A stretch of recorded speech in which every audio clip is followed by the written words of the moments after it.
everyone, welcome back to my channel. My name is Manakshi and this is a video series where we will be discussing the landmark cases relating to Article 368 of the Indian Constitution. Article 368 is relating to amendment of the Constitution. Now there are a series of cases that led to the development or better interpretation of this article. So in today's video, we are starting with the first landmark case relating to Article 368. So can you guess the case?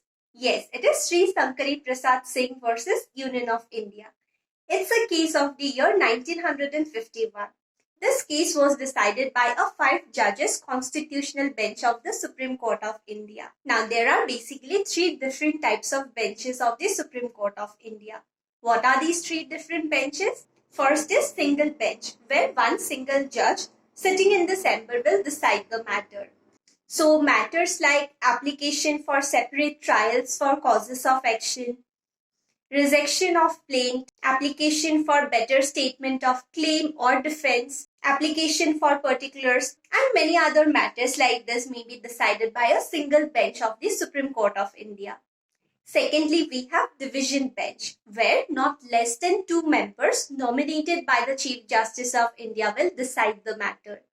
So there are few different areas where a division bench will take a decision or look into the matter. And thirdly, we have constitution bench, where not less than 5 judges will take a decision on the matter. So apart from many other areas, cases that will involve interpretation of the Constitution of India are also decided by Constitution bench. So same happened in this case as well. Because it involves interpretation of few provisions of the Constitution of India, it was decided by a Constitution bench of 5 judges. If you want to know more about the different types of benches of the Supreme Court of India and what all matters may be decided by which bench, then you can refer to the Supreme Court of India Handbook on Practice and Procedure and Office Procedure. I will leave a link to that PDF in the description box below. Now let's move ahead with today's case. So this case, Sankari Prasad Singh versus Union of India, is relating to power of Parliament to amend the Constitution. But before starting with the case, let's see what was the history of this case. Now, after independence, Constitution of India came into force and it became applicable. But during that time, Jamindari system was quite prevalent in India, where rich Jamindars would be owners of big areas of land. And during that time, right to property was inserted as a fundamental right under Article 19 of the Constitution as well. So in a way, these Jamindars were given a fundamental right to hold and acquire all these big areas of lands that they were holding. But after independence, government needed land to start with all the different developmental projects and different activities. Now, even though right to property was inserted as a fundamental right under Article 19 of the Constitution, we did have a provision that gave authority to governments to acquire property. It was under Article 31 of the Constitution. But again, that article was not outside the purview of judicial review.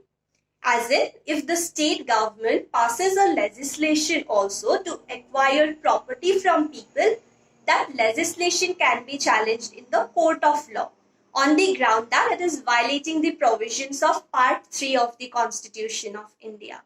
Now, in order to put an end to this long continuing Jamindari system, state governments of various states like Bihar, Uttar Pradesh, Madhya Pradesh enacted some Jamindari abolition laws that will be applicable in their state.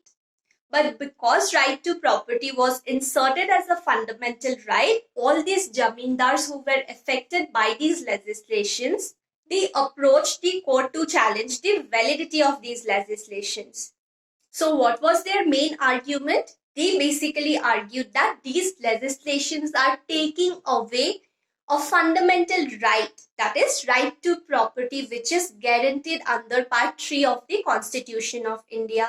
Now, the High Court of Allahabad upheld the validity of this Jamindari abolition law in Uttar Pradesh. Similarly, Nagpur High Court also upheld the validity of this Jamindari abolition legislation in Madhya Pradesh. But in Bihar, the High Court of Patna held that this Jamindari abolition law passed in Bihar was unconstitutional.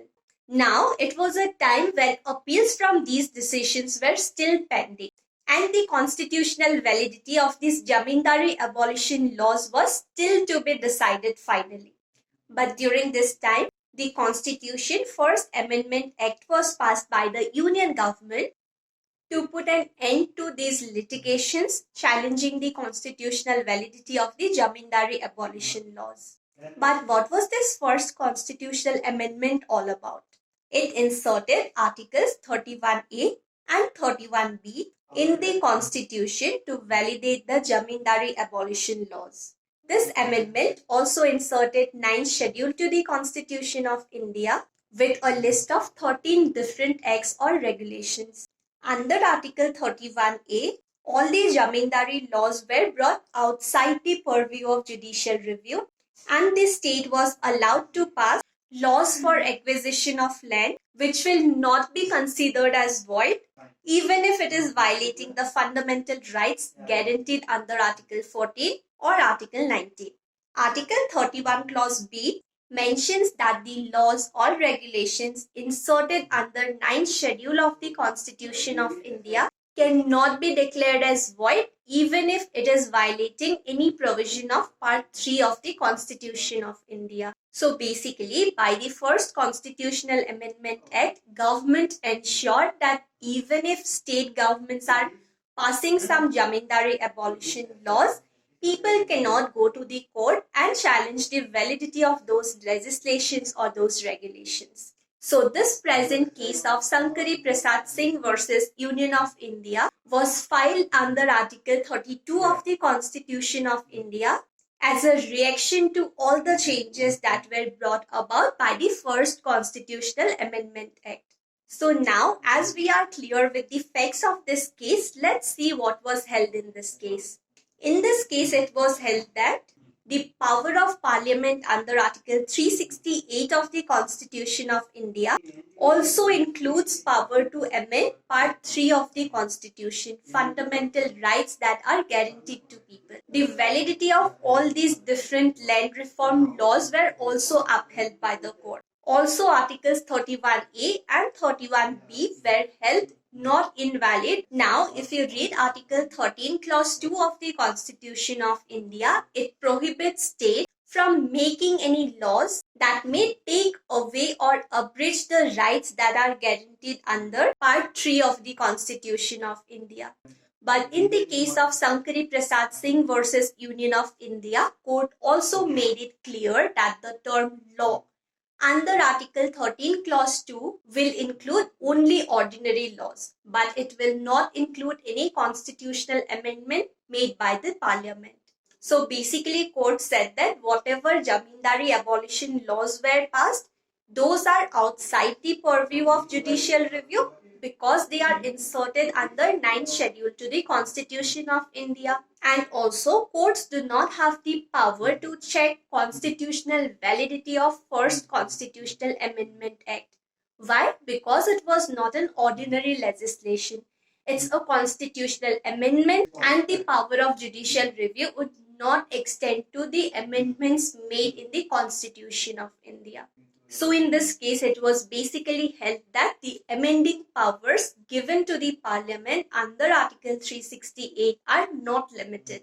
It can be applied in any part of the Constitution, including Part 3. However, the power of judicial review guaranteed under Article 13 is not unlimited.